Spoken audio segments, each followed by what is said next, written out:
You know how every once in a while you find something, whether it's a guitar or a bass, or if you're into guns, a gun, or a car or a motorcycle or whatever, that's just special and just speaks to you, and you're just like, wow, this is the one. You know, you get that feeling. That's what this is for me. This is my 1998 Warwick Thumb, and this is absolutely the greatest bass that has ever been made as far as I'm concerned. People that love or hate these, obviously I'm in the camp that absolutely loves them, especially this one. But there are so many interesting and unique things about this bass, so many unique specs and construction features, and it's just really weird. So I thought I would make a video and showcase all those things and show you guys why I love this thing so much, and maybe help you decide if one of these is for you, because they're not for everybody. And I got a little playing sample too. I'll show you guys couple of things I threw together for this video. Actually, let's do that now. Let's get that over with. So here's the song I wrote with this bass. You get a good idea of what this one sounds like and what it can do. Let's do it.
Hey, if you guys have any suggestions or anything on that mix, let me know. I'm a student, dude. I'm here to learn.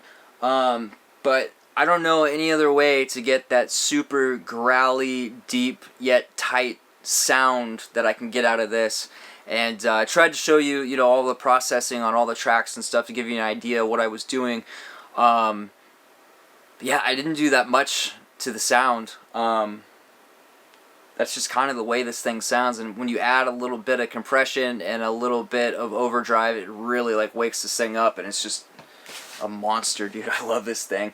So comfort, when you're sitting, well, let's do standing first so I can take my strap on off. That's what she said. So, head dive. Everybody complains about head dive with these things.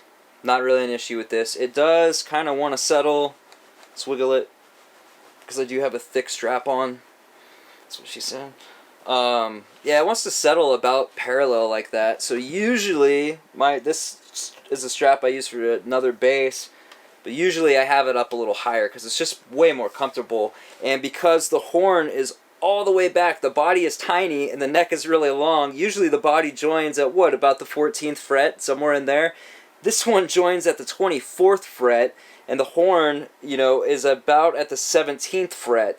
So the neck is shifted way up from what it normally would be, as far as where the strap is. So the neck is a lot farther away. So it's not as comfortable for me that way. I'm like 5'8", and it's not as comfortable. If I bring it up here, I can play like this. That's kind of how I do it. But normally I just have it higher, and then I have it tilted up, and then it's really comfortable. You look like a geek, but dude, Ryan Martini plays with it all the way up here, and that dude is the most badass bass player I've ever heard in my life. Speaking of Ryan Martini, if you want to hear some real Warwick tone from an absolute amazing world-class player, check out Mudvayne's LD50 and Lost and Found. The song I'm In, the breakdown on that song, dude, it's ridiculous. So sitting down, it's a lot more comfortable for me. The waist brings the whole thing this way, and it's just a lot more comfortable. I can play this thing sitting down all day long. So there's that for the comfort. Let's throw this thing down and get a good look at it. I'm actually going to take the bridge off because this bridge is one of my favorite parts of this bass that I wish existed on every bass. Let's throw this bitch down and take a look.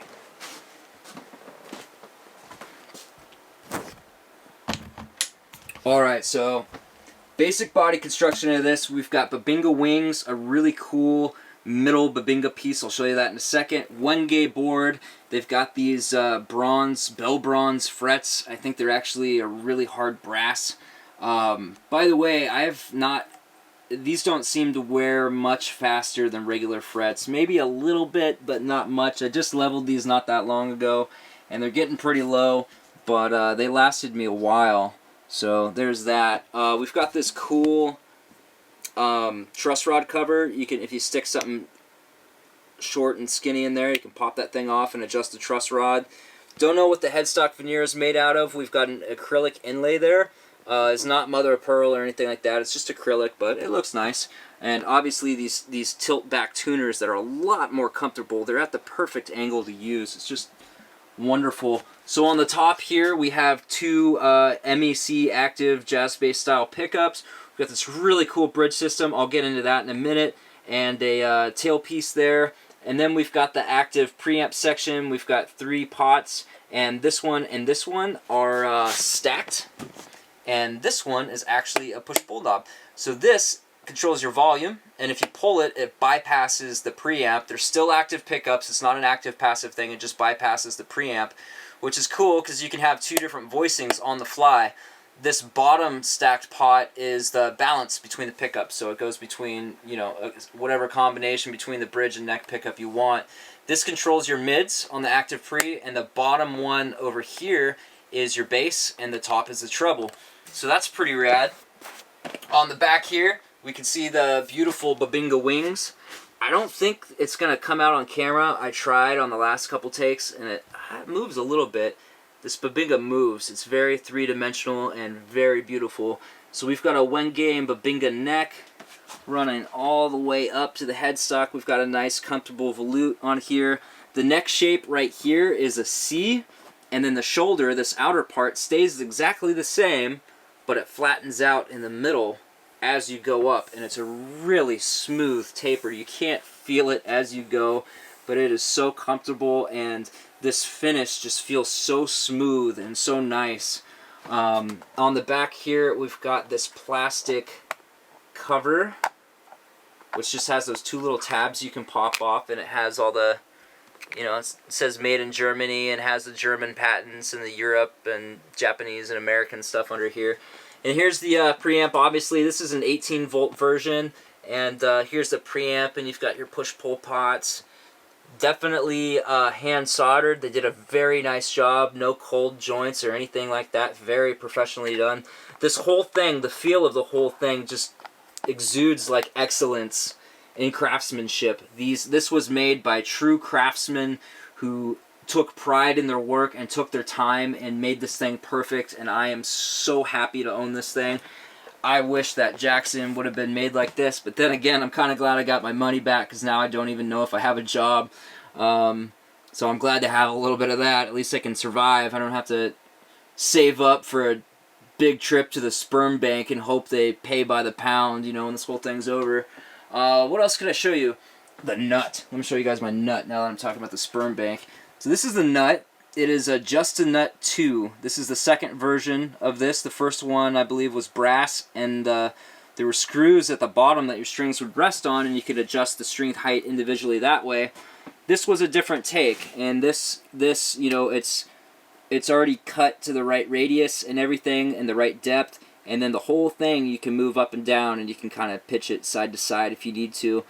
People don't like these because these tabs tend to break off, as mine has on this side, and they're just plastic, so they're kind of cheap. The new version is very similar to this, but they make one out of brass, and they make one out of, it's called Tudor, I think it's called. It's like a, I think it's very similar to like a Graphtec kind of thing. So that's the nut. It works fine. I'd love to replace it with a brass one, but I don't want to spend the money on it.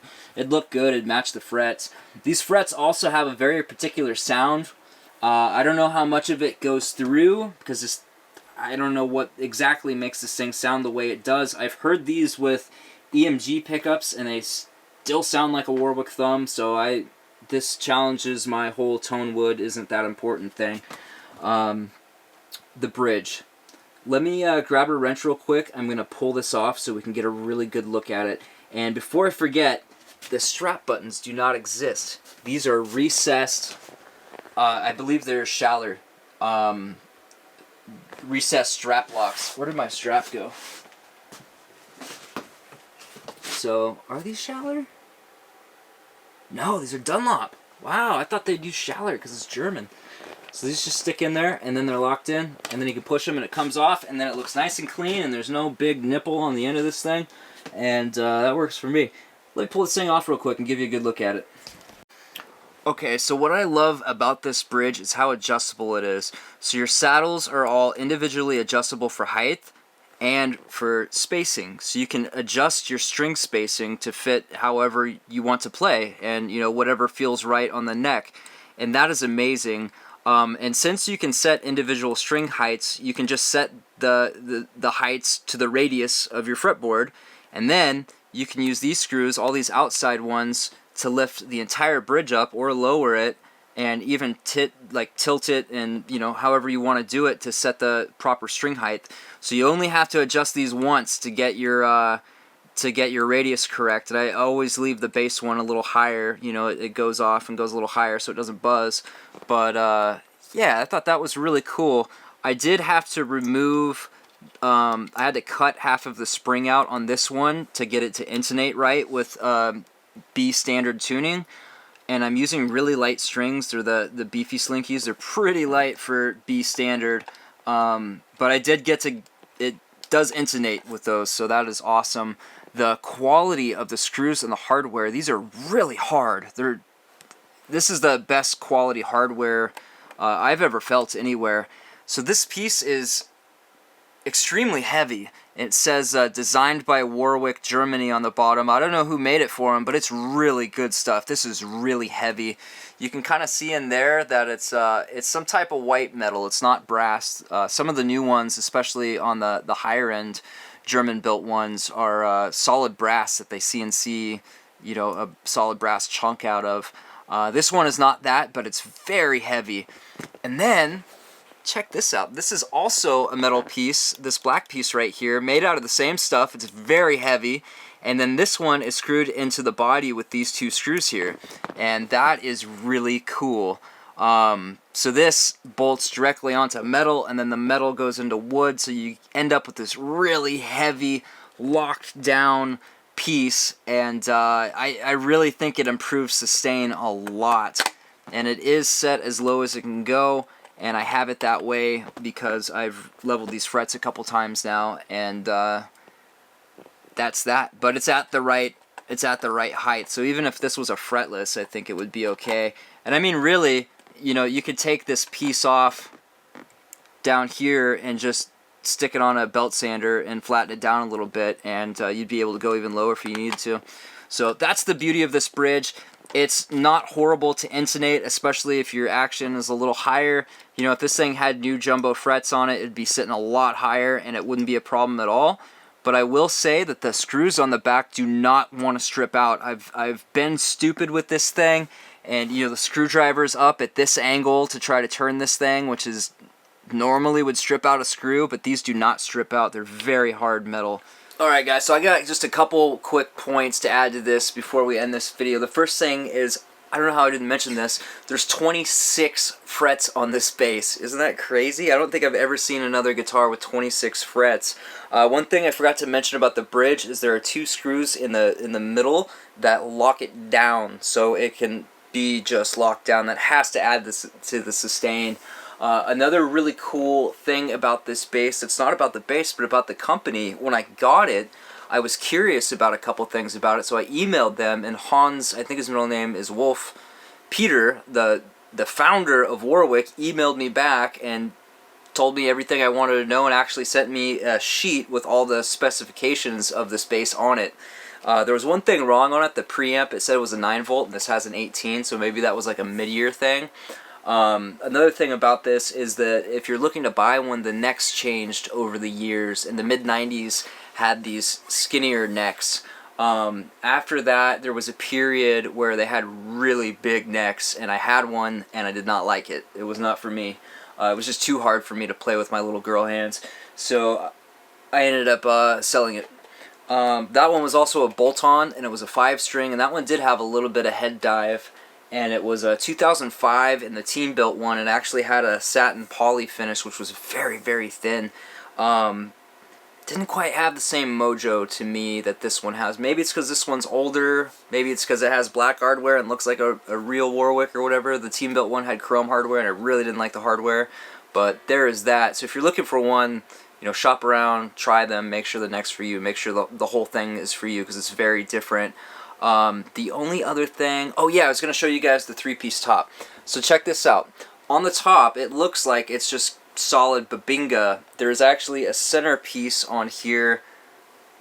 Let's see if I can do this without banging anything. You see how the bottom of this is the wenge down here, and then it's babinga, and you can see that this is a different piece from this and this. They took another piece which had to have been from the same tree because it's extremely similar grain pattern, and they actually matched it up really well. You wouldn't be able to tell that this is a separate piece from these ones unless you really looked. They matched it up really well, and you can see where they joined it under here, hopefully. If we can get this thing to focus. There's the piece of babinga that the fretboard goes on top of, and then they create this little ramp right here.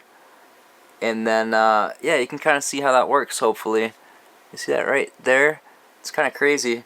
So that's pretty much it, guys. Oh, one more thing. The bolt-on versions of these have a 2-band preamp, where this one has a 3. So instead of the stacked volume and blend right here, they just have a blend, and this is just volume. They still have the push-pull, though. So that's all I got for you guys today. Thank you so much for watching, and if you enjoyed this, like, subscribe, comment, do all that crap, and stay safe, and yeah, try not to go crazy. Go check out my other videos. I got a bunch of them. They're all guitar stuff, but I'll have a mix of guitar and bass stuff. I've got a video I want to make on my Gibson Thunderbird too. Anyway, thanks for watching, guys. See you next time.